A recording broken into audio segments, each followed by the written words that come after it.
പരിശുദ്ധ ഖുർആനിന്റെ പഠനത്തിന്റെ സദസ്സിലാണ് നാം ഓരോരുത്തരും നിലകൊള്ളുന്നത്. ഈ ലോകത്തുള്ള ഏറ്റവും ഉത്തമരായ ഖൈറുക്കും മൻ തഅല്ലമൽ ഖുർആന വഅല്ലമഹു, ഖുർആൻ പഠിക്കുന്നവരും അത് പഠിപ്പിക്കുന്നവരുമാണ് ഉത്തമർ എന്ന് പറഞ്ഞ ആ ഒരു സദസ്സിലാണ് നാം ഓരോരുത്തരും നിലകൊള്ളുന്നത്. അല്ലാഹു തആല നല്ല നിലയ്ക്ക് ഖുർആൻ പഠിക്കാൻ നമുക്ക് തൗഫീഖ് നൽകുമാറാകട്ടെ. ഖുർആനിന്റെ അക്ഷരങ്ങൾ, അതിന്റെ മഖ്റജുകളാണ് പറഞ്ഞുകൊണ്ടിരിക്കുന്നത്. അത് പലർക്കും അത് പഠിക്കാനോ അതിലേക്ക് ഇറങ്ങിച്ചെല്ലാനോ ചിലപ്പോൾ താല്പര്യം കുറവാകും. കാരണം എന്തിനത് പഠിക്കണം? ഖുർആനെ ഓതിയാൽ പോലെ, അതാണ് പലരുടെയും ചിന്ത. എന്തിനാണ് ഇങ്ങനെ ഖാഫ് കാഫ് താ ദാൽ ഖാ ഖീ ഖു എന്തിനത് പഠിക്കണമെന്ന് നമ്മൾ ചിന്തിക്കും. സഹോദരന്മാരെ, പരിശുദ്ധ ഖുർആൻ അതിന്റെ ഓതൽ പ്രത്യേകം ഹബീബായ റസൂലുള്ളാഹി സ്വല്ലല്ലാഹു അലൈഹി വസല്ലം തങ്ങൾക്ക് അല്ലാഹു തആല ഇറക്കി കൊടുത്തതാണ്. അത് ഇറക്കി കൊടുത്ത അതേ നിലയിൽ തന്നെ നമുക്ക് ഓതുക എന്നതല്ലാതെ മറിച്ച് നമുക്കതിൽ കൈകടത്തലിന് സാധ്യതയില്ല. അതെപ്രകാരം അവതരിച്ചോ അപ്രകാരം നമ്മൾ പാരായണം ചെയ്യണം. ഈ ലോകത്ത് രണ്ട് തരം പഠനമുണ്ട്. ഒന്ന്, തിയറി മാത്രം പഠിച്ച് നമുക്ക് പരീക്ഷ എഴുതി വിജയിക്കാൻ കഴിയുന്ന പഠനം.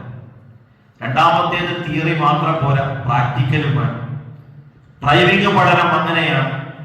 തിയറി പഠിച്ച് ലേണേഴ്സ് എഴുതിയത് കൊണ്ട് മാത്രം ഒരാൾ ആ വാഹനം ഓടിക്കാൻ കഴിയുകയില്ല. മറിച്ചതിന്റെ പ്രാക്ടിക്കൽ കൂടി കൃത്യമായി എടുത്തെങ്കിലേ നല്ല നിലയ്ക്കുള്ള ഒരു ഡ്രൈവിംഗ് ഏതൊരാൾക്കും നടത്താൻ സാധിക്കുകയുള്ളൂ. അതുപോലെ തന്നെയാണ് പരിശുദ്ധ ഖുർആൻ.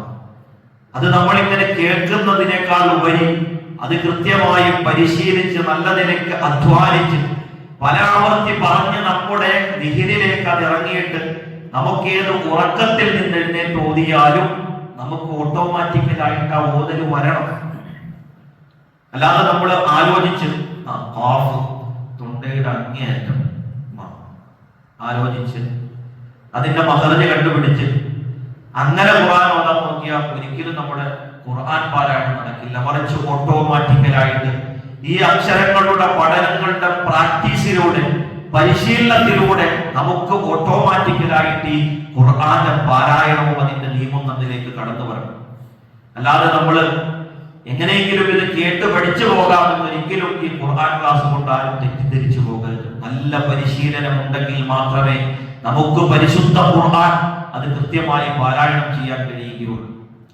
അതിനുവേണ്ടിയുള്ള തയ്യാറെടുപ്പുകൾ നമ്മൾ നടത്തണം സഹോദരന്മാരെ. ഒരിക്കലും നമ്മൾ അലസമായോ അശ്രദ്ധമായോ ഇതിൽ കഴിഞ്ഞുകൂടരുത്. ആ തുടക്കത്തിലുള്ള ആ 3-4 സഫുകളിൽ നിന്ന് പല കുറവുകളും തറാവീഹിലും സുബഹിക്കൊക്കെ കാണുന്നുണ്ട്. അതെല്ലാ പള്ളികളിലും അങ്ങനെയാണ്. തുടക്കത്തിലെ ആ ഉഷാർ ഒരിക്കലും പിന്നീട് ഉണ്ടാകില്ല.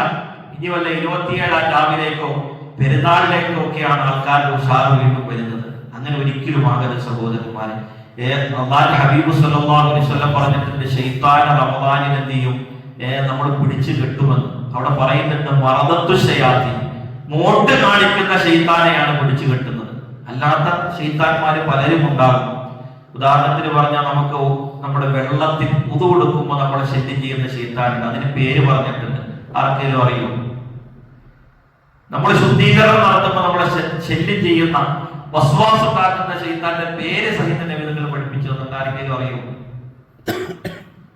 അറിയാവുന്ന ആരെങ്കിലും ഉണ്ടോ? വസ്വാസം ഉണ്ടാക്കുന്ന, പലപ്പോഴും അങ്ങനെയുള്ള ആളുകൾക്ക് തക്ബീറത്തുൽ ഇഹ്റാം ഒക്കെ നഷ്ടപ്പെടും. അവർക്ക് എത്ര കൈ കഴിയാലും എത്ര ഉദു കൊടുത്താലും എത്ര തന്നെ പറഞ്ഞാലും അവർക്കത് എന്തില്ല, ഒന്നും മതിയാവില്ല. അത് ശൈത്താന്റെ വസ്വാസാണ്. നമസ്കാരത്തിൽ നമ്മളെ ശല്യം ചെയ്യുന്ന ശൈത്താൻ, അതിന്റെ പേരറിയും? അറിയില്ല. ചുമ്മാ ഇങ്ങനെ നമസ്കരിക്കാൻ നിൽക്കുന്നു.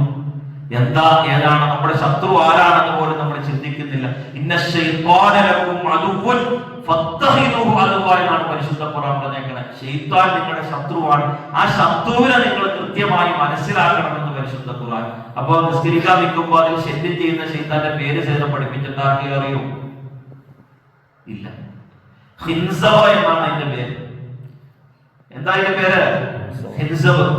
ഒരിക്കലും ഒരു മഹാനെടുത്ത് എനിക്ക് നമസ്കാരത്തിൽ ചിന്ത പലപ്പോഴും മാറിപ്പോകുന്നു എന്ന് പരാതി പറഞ്ഞപ്പോൾ നിസ്കരിക്കാൻ നിൽക്കുന്നതിന് മുമ്പ് അഊദു ബില്ലാഹി മിനൽ ഹിൻസബ് എന്ന ശൈത്താനിൽ നിന്ന് ഞാൻ കാവലിനെ തേടുന്നു എന്ന് ദുആ ചെയ്തിട്ട് നിസ്കരിക്കാൻ നിൽക്കാൻ പറഞ്ഞിട്ടുണ്ട്. അപ്പൊ അത്രയേറെ ആ പ്രവർത്തനം നമ്മെ നമസ്കാരത്തിൽ തെറ്റിക്കും. അതുപോലെ നമ്മുടെ ഉറക്കത്തിൽ ശല്യം ചെയ്യുന്ന, ഉറക്കം കൊണ്ട് നമ്മളെ പരീക്ഷിക്കുന്ന ഒരു ശൈത്താൻ അതറിയോ?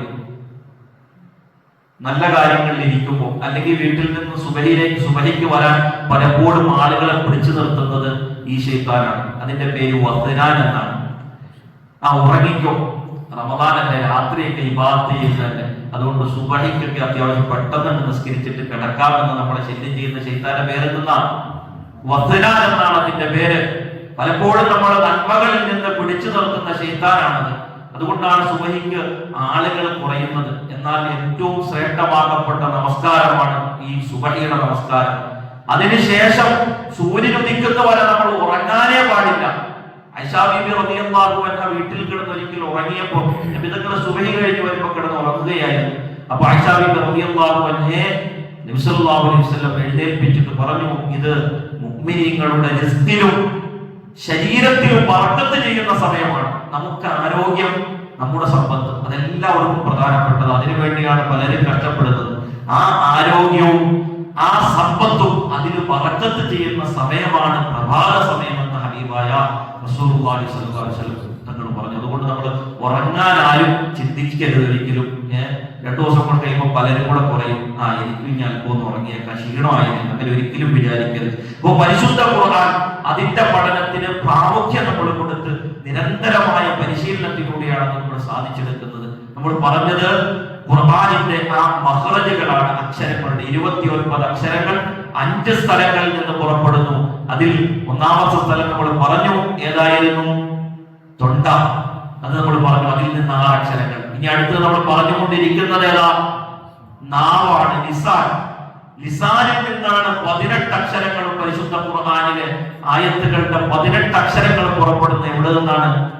നാവിൽ നിന്നാണ്. നാവിനെ 5ആയി നമുക്ക് തിരിക്കാമെന്ന് പറഞ്ഞു. ഒന്ന് അഖ്സൽ ലിസാൻ, നാവിന്റെ അങ്ങേയറ്റം. അവിടെ നിന്ന് 2 അക്ഷരങ്ങളാണ് പുറപ്പെടുന്നത്. ഇന്നലെ പറഞ്ഞു ഖാഫ് കാഫ്. നാവിന്റെ അങ്ങേയറ്റം ഏതാ പുറപ്പെടുന്നത്? ഖാഫ് കാഫ്. അത് കൃത്യമായി പരിശീലിച്ച് പഠിക്കാം. രണ്ടാമതായി വസത്തുൽ ലിസാനാണ്, നാവിന്റെ മധ്യം. അതിൽ നിന്ന് 3 അക്ഷരങ്ങളാണ് പുറപ്പെടുന്നത്. ജീം ഷീൻ യാ. ഈ 3 അക്ഷരങ്ങൾ നാവിന്റെ മധ്യവും അതിന്റെ നേരെ മേൽ അണ്ണാക്കിൽ നിന്നുമാണ് പുറപ്പെടുന്നത്. നാവിന്റെ മധ്യത്തിൽ നിന്ന് പുറപ്പെടുന്ന അക്ഷരമാണ് ജീം ഷീൻ യാ എന്ന് പറഞ്ഞേ. ജീം ഷീൻ യാ. അപ്പോ ഈ അക്ഷരങ്ങൾ നാവിന്റെ മധ്യത്തിൽ നിന്നാണ്. മറ്റൊരു സ്ഥലത്ത് നമ്മൾ തട്ടിക്കാൻ പാടില്ല. പലപ്പോഴും പലരും ഫാത്തിഹ ഓതുമ്പോൾ പോലും അക്ഷരങ്ങൾ മാറിപ്പോകുന്ന വളരെ വലിയ തെറ്റാണ് നമ്മൾ വരുത്തി വെക്കുന്നത്. ഉദാഹരണത്തിന് പറഞ്ഞാൽ ഇയ്യാക നഅ്ബുദു വ ഇയ്യാക നസ്തഈൻ. ഫാത്തിഹയിൽ പല സ്ഥലത്തും അക്ഷരങ്ങൾക്ക് ശബ്ദിട്ടിട്ടുണ്ട്. ബിസ്മിയോടെ കൂട്ടിക്കഴിഞ്ഞാൽ 14 ശബ്ദങ്ങളുണ്ട് ഫാത്തിഹയിൽ. ബിസ്മി കൂട്ടാതെയാണെങ്കിൽ 12 ശബ്ദങ്ങളുണ്ട്. ഇതിൽ ഏറ്റവും പ്രധാനപ്പെട്ട ഒരു ശബ്ദമാണ് യായിൽ വരുന്ന ശബ്ദം. ഇയ്യാക നഅ്ബുദു വ ഇയ്യാക നസ്തഈൻ. പലരും ഓതുന്ന ഇയ്യാക നഅ്ബുദു വ ഇയ്യാക നസ്തഈൻ മഖറജോ ശബ്ദോ നോക്കാതെയാണ് പലരും പാരായണം ചെയ്യുന്നത്. പക്ഷേ വളരെ വലിയ തെറ്റതിൽ നമുക്ക് സംഭവിക്കുന്നുണ്ട്. ഇയ്യാക നഅ്ബുദു വ ഇയ്യാക നസ്തഈൻ എന്ന് ശബ്ദം കൊടുത്ത് യാ ഉച്ചരിക്കേണ്ടതിന് പകരം ഇയ്യാക നഅ്ബുദു വ ഇയ്യാക നസ്തഈൻ എന്ന് ഓതിക്കഴിഞ്ഞാൽ നമ്മൾ ഇസ്ലാമിൽ നിന്ന് പുറത്തു വരാൻ പോകാൻ സാധ്യതയുണ്ട്. കാരണം ഇയ്യാക നഅ്ബുദു എന്ന് പറഞ്ഞാൽ നിന്നെ മാത്രം ഞങ്ങൾ ആരാധിക്കുന്നു എന്നാണ് അർത്ഥം. എന്നാൽ ഇയ്യാക ശബ്ദില്ലാതെ ഇയ്യാക എന്ന് പറഞ്ഞാൽ ലൗകുശംസ്, സൂര്യന്റെ പ്രകാശം എന്നാണ് ഇയ്യാകയ്ക്ക് ശബ്ദില്ലാതെ നമ്മൾ ഉച്ചരിച്ചാൽ അതിന്റെ അർത്ഥം. അപ്പോ അവിടെ എന്ത് നമ്മൾ വെക്കുന്നു? ഇയ്യാക നഅ്ബുദു എന്ന് പറഞ്ഞാൽ സൂര്യന്റെ പ്രകാശത്തെ ഞാൻ ആരാധിക്കുന്നു എന്നാകും അതിന്റെ അർത്ഥം. എത്ര ഗൗരവപരമായ കാര്യമാണ് സഹോദരന്മാരെ. നമ്മളൊന്നും ചിന്തിക്കുന്നില്ല ഈ ഖുർആൻ എത്ര ഗൗരവമാണെന്ന്. നമ്മൾ എങ്ങനെയോ പാരായണം ചെയ്യുന്നു, എന്തെങ്കിലുമൊക്കെ കാട്ടിക്കൂട്ടുന്നു. അള്ളാഹിന്റെ ദീനിൽ കാട്ടിക്കൂട്ടലുകളോ അല്ലാതെ നമുക്ക് തോന്നുന്ന രീതിയിലുള്ള പ്രവർത്തനങ്ങളോ അനുവദനീയമല്ല, പ്രത്യേകിച്ച് ഖുർആനിൽ. അതുകൊണ്ട് ഓരോന്നിന്റെയും മഖ്റജ് കൃത്യമായി പഠിക്കണം. അപ്പൊ നാവിന്റെ മധ്യത്തിൽ നിന്നാണ് ജീം, ഷീൻ, യാ ഈ 3 അക്ഷരങ്ങൾ പുറപ്പെടുന്നത്. ഇനി അടുത്തതായി ഹാഫത്തുൽ ലിസാൻ, നാവിന്റെ സൈഡിൽ നിന്ന് പുറപ്പെടുന്ന അക്ഷരമുണ്ട്. അതൊറ്റ അക്ഷരമാണ് ദ്വാദ്. അതുകൂടി പറഞ്ഞ് ഇന്നത്തെ ക്ലാസ് നിർത്താം. ദ്വാദ് ഏതാണ് അക്ഷരം? ദ്വാദ്. ദ്വാദ് പറയുമ്പോൾ പലരും ദ്വായായിട്ടാണ് പറയുന്നത്. അജഗജാന്തര വ്യത്യാസമാണ് അതിന്റെ മഹത്വം. ദ്വാദ് എന്ന് പറയുമ്പോൾ നാവിന്റെ അരിക് അണപ്പല്ലിൽ തട്ടിയിട്ടാണ് പറയുന്നത്. ആ ശ്വാസം നാവിന്റെ ഉള്ളിൽ നിറയുകയും ചെയ്യണം. ദ്വാദ് ദ്വാദ്. പലരും വാദ് എന്നാണ് പറയുന്നത്. അത് തെറ്റാണ്. അത് ദ്വായിന്റെ ദ്വാ എന്ന് പറയുമ്പോൾ നാവിന്റെ പുച്ഛവും പല്ലിന്റെ അരികുമാണ് വോ എന്ന് പറയുമ്പോൾ. എന്നാൽ ദ്വാദ് എന്ന് പറയുമ്പോൾ നാവിന്റെ അരിക് ഹാഫത്തുൽ ലിസാൻ അണപ്പല്ലിൽ തട്ടിയിട്ടാണ് പറയേണ്ടത്. ദ്വാദ് ദ്വാദ്. അത് ആരും ശ്രദ്ധിക്കാറില്ല. പലപ്പോഴും തെറ്റിയാണ് നമ്മൾ ഓതുന്നത്. അക്ഷരം മാറിയാൽ ഖുർആന്റെ അർത്ഥം മാറും. അർത്ഥം മാറിയാൽ ഖുർആന്റെ ലഅനത്ത് നമുക്ക് കിട്ടും. അതുകൊണ്ട് കൃത്യമായി പറഞ്ഞു പഠിക്കണം. ഇതിന്റെ പരിശീലനം നമ്മൾ ആ പദ്യം അനുസരിച്ച് ചെയ്യണം. ഹസ്ബി റബ്ബി ജല്ലല്ലാഹ് മാ ഫീ ഖൽബി ഗൈറുല്ലാഹ് നൂറു മുഹമ്മദ് സല്ലല്ലാഹ് ലാ ഇലാഹ ഇല്ലല്ലാഹ് ജാജിജു ജൻജാജിജു ജാജിജു ജൻജാജിജു ശാശിഷു ഷൻ ശാശിഷു ശാശിഷു ഷൻ ശാശിഷു യാജിജു ജൻ യാജിജു യാജിജു ജൻ യാജിജു ضاضيض ضن ضاضيض കിട്ടുന്നില്ല. ضاضيض ضن ضاضيض ضاضيض ضن ضاضيض حسبي ربي جل الله